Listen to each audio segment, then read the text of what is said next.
Le Porte-Rune, écrit et narré par Tom Dervin. Chapitre 18.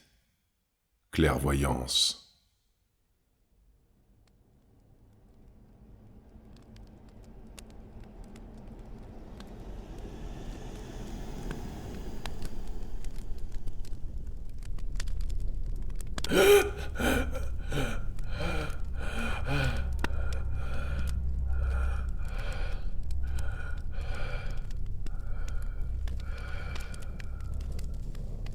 Une grande inspiration maladive déchira le silence de la pièce, suivie de respirations haletantes et rauques.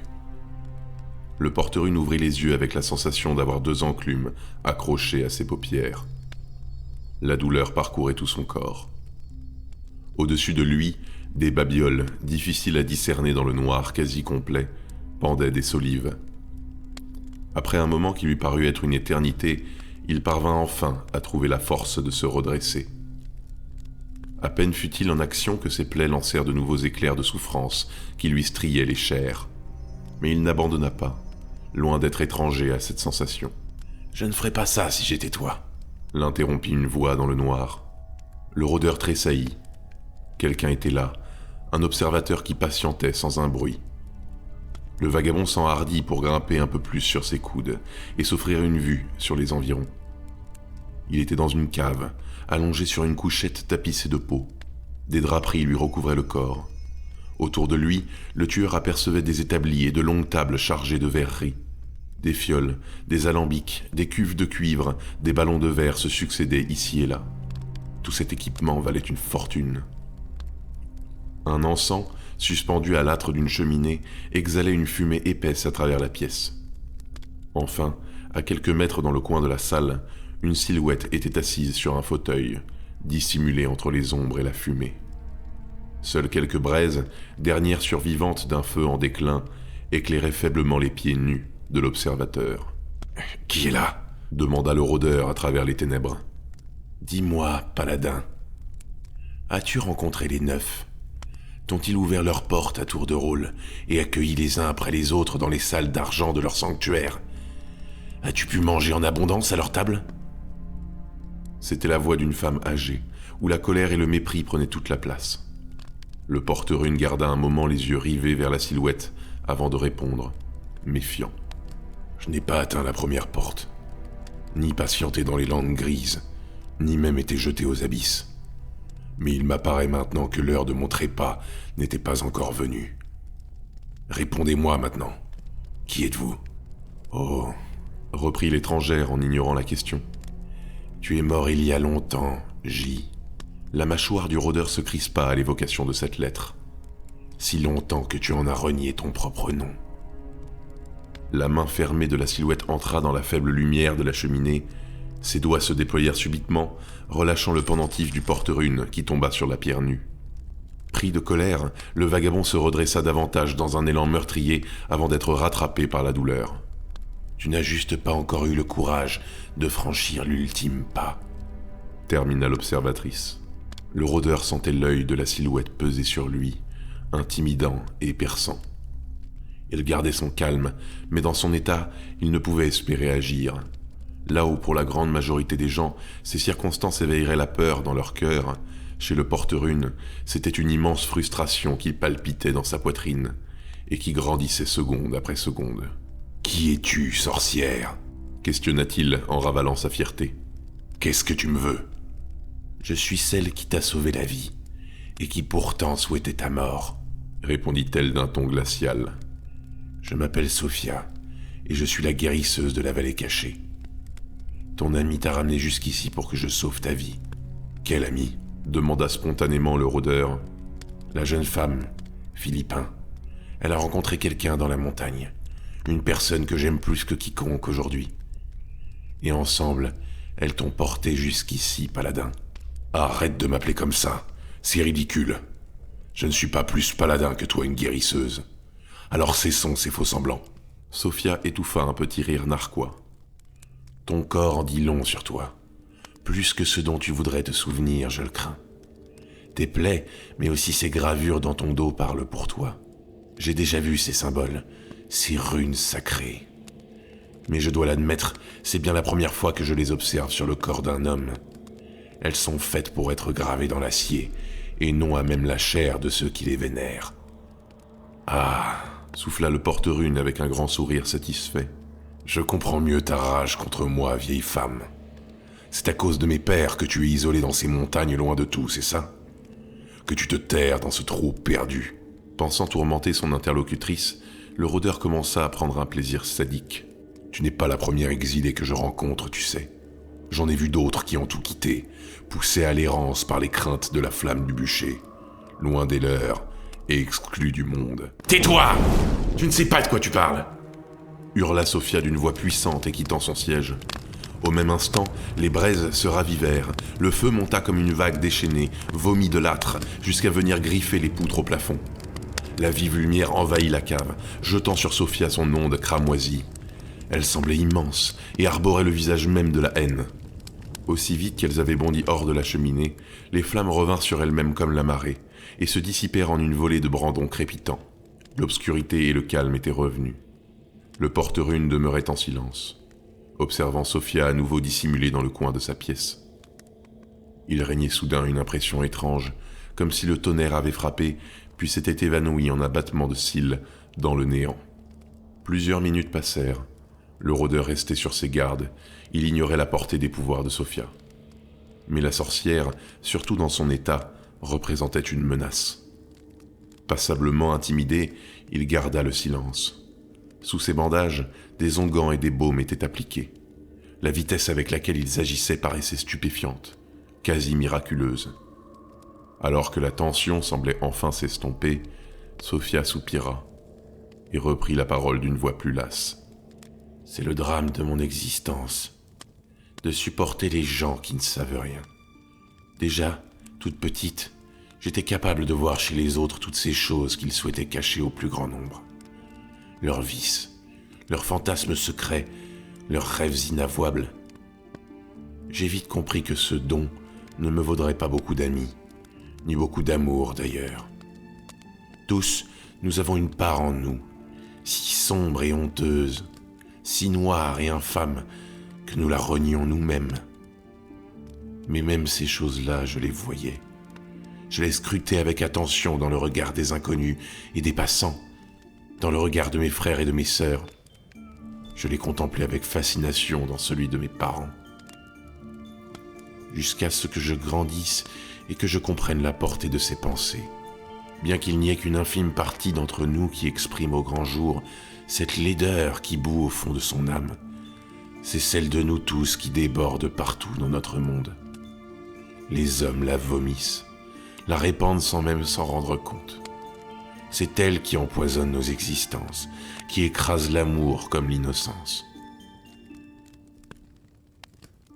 Ce don de clairvoyance, j'ai appris à l'utiliser.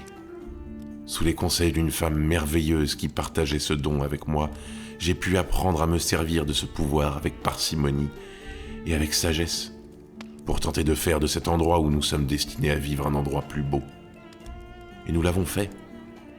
Nous avons aidé des gens, nous en avons sauvé. Mais un jour, nous avons attiré l'attention de personnes que nous cherchions absolument à éviter. L'attention d'hommes qui ne voient le monde qu'à travers le prisme de leur foi, de leur vérité si exiguë, qui ont une vision si étriquée de l'âme humaine, une terreur si poussée de sa pluralité aussi belle qu'abjecte, qu'ils tentent vainement d'y instaurer un ordre strict. Mais ne t'y trompe pas, paladin. Sophia se pencha vers le porte-rune, les rides sur son visage creusées par les ombres et les flammes.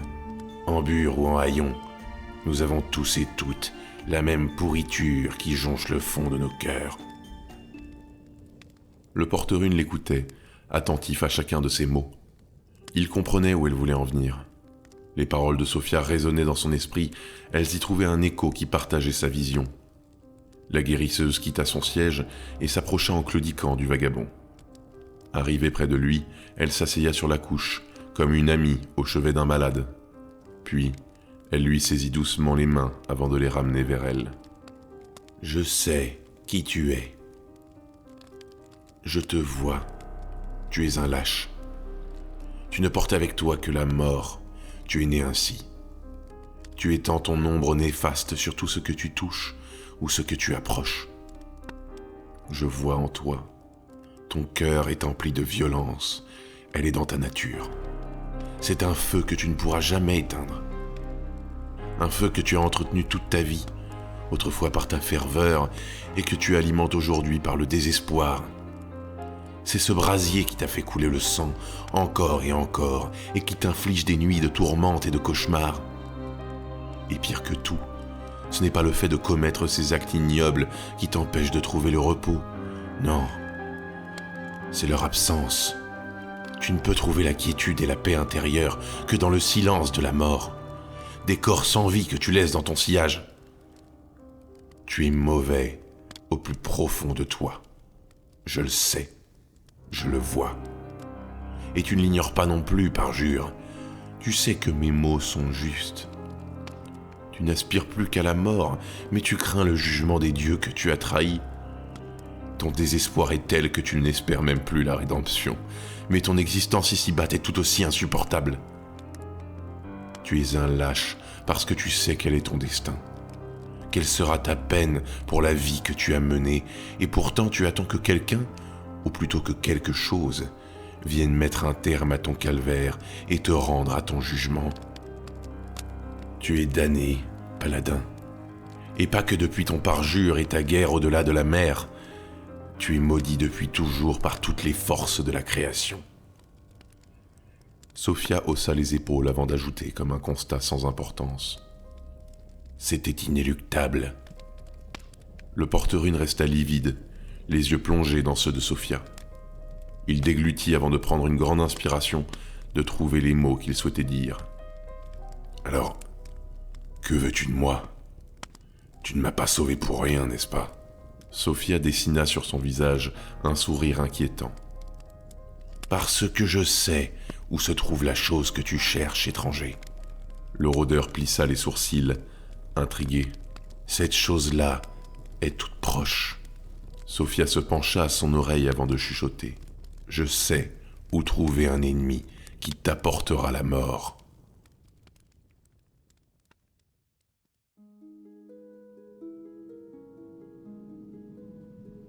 Au même instant, dehors, le soleil se levait. Rolande avançait seule au milieu des bois, emmitouflée dans une cape grise. Elle venait d'écharper les plis de son manteau dans un roncier et maudissait la végétation qui l'entourait. D'un pas prudent, elle approchait du village près du lac. La bourgade se trouvait tout près de la demeure de Sophia. Elle se réveillait doucement, accompagnée par l'aurore. Des colonnes de charbon apparaissaient progressivement, s'échappant des mitres qui coiffaient les bicoques de pierre.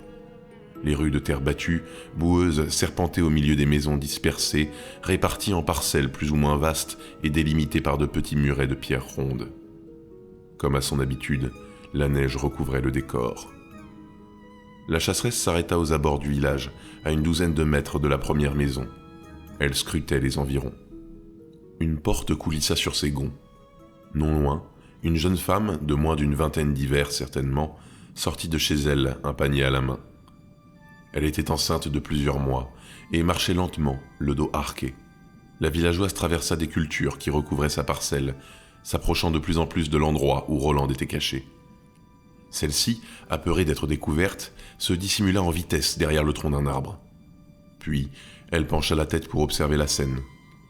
La jeune femme s'était arrêtée près d'un poulailler et commençait à récolter les présents du matin. Un par un, elle plaçait précautionneusement les œufs côte à côte dans son panier. Soudain, une grimace apparut sur son visage. Une douleur vive venait de lui saisir les entrailles. Dans la surprise, la future mère lâcha par mégarde son fardeau qui se déversa sur le sol. Une petite mare de blanc d'œufs et de coquilles s'étendit sur la boue. Sans réfléchir, Rolande quitta son abri pour venir en aide à l'adolescente. « Ça va ?» demanda-t-elle avec intérêt. « Tu t'es fait mal ?» La jeune femme leva les yeux vers Rolande. Prise au dépourvu, l'expression sur son visage passa vite de l'étonnement à la peur lorsqu'elle vit la montagnarde émerger du sous-bois. « C'est toi, Rolande ? Mais qu'est-ce que tu fais là ?» l'interrogea-t-elle d'un ton agressif. « Rien, je voulais juste t'aider, c'est tout » balbutia la chasseresse en s'approchant d'elle. « Recule tout de suite, ou j'irai dire à tout le monde que tu es là et que tu m'as touché !» L'adolescente faisait de grands gestes de la main, comme pour chasser un animal. Rolande s'arrêta, confuse. « Bien, bien, pardonne-moi » répondit-elle en levant les mains en signe de paix. « Je m'en vais, je ne te veux point d'ennui. » Elle fit volte-face et repartit vers le bois. « Et que je ne te vois plus jamais traîner autour de chez moi !» hurla la jeune femme un peu plus loin. Rolande continua à avancer, la mine basse. Elle suivait la lisière du sous-bois, à la frontière de la bourgade. Un peu plus bas, un sentier de chèvres l'attendait qui la conduirait rapidement chez Sophia, à l'abri des regards hostiles des gens du village. Cependant, alors qu'elle marchait, un mouvement capta son attention. Un peu plus bas, dans une rue entre deux murets, deux femmes discutaient entre elles. À quelques mètres, un vieil homme bourru les observait, assis sous une banne devant sa maison. Néanmoins, ce ne fut pas ce qui retint l'attention de Rolande. La montagnarde s'approcha discrètement, un peu plus pour discerner avec certitude ce qu'elle croyait voir. Les deux femmes, à des stades avancés, attendaient elles aussi un enfant à naître. Bien qu'elle pensât à une coïncidence, Rolande ne put se contenter d'en rester là, déterminée à espionner davantage les activités des habitants. Dans la demi-heure qui suivit, les choses dont elle fut témoin depuis son poste de surveillance la déstabilisèrent au plus haut point. Pour une raison qu'elle n'expliquait pas, l'immense majorité des femmes qu'elle voyait dans les rues portaient elles aussi la vie en leur sein. Et il y avait de nombreux enfants qui les accompagnaient, qui participaient avec les adultes aux tâches du quotidien. Mais, en un instant, Rolande passa de l'étonnement au dégoût. Assis dans un fauteuil près d'un étal, une autre personne attendait un bébé. Une jeune fille, car il n'y avait pas d'autre mot pour la définir, avait le ventre rond comme la cuve d'une marmite. Elle ne devait pas avoir plus de 12 ou 13 ans. Le poids de cet enfant qui grandissait dans un autre était visiblement trop lourd. La juvénile génitrice semblait clouée dans le fond de sa chaise. Depuis sa cachette, Rolande observait la gamine avec effroi. Après quelques secondes, elle fit demi-tour et rentra vers la maison de Sophia à la hâte. Une fois sur le seuil, Rolande souffla un grand coup, attrapa la poignée et poussa la porte.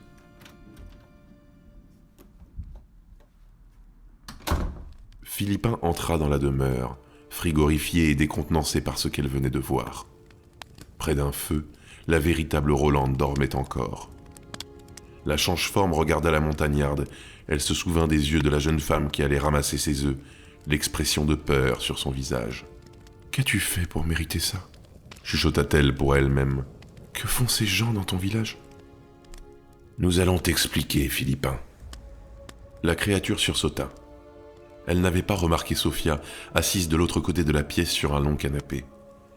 La vieille femme arborait un sourire énigmatique. Près d'elle, le rôdeur était assis, le torse nu, en partie enveloppé dans ses bandages.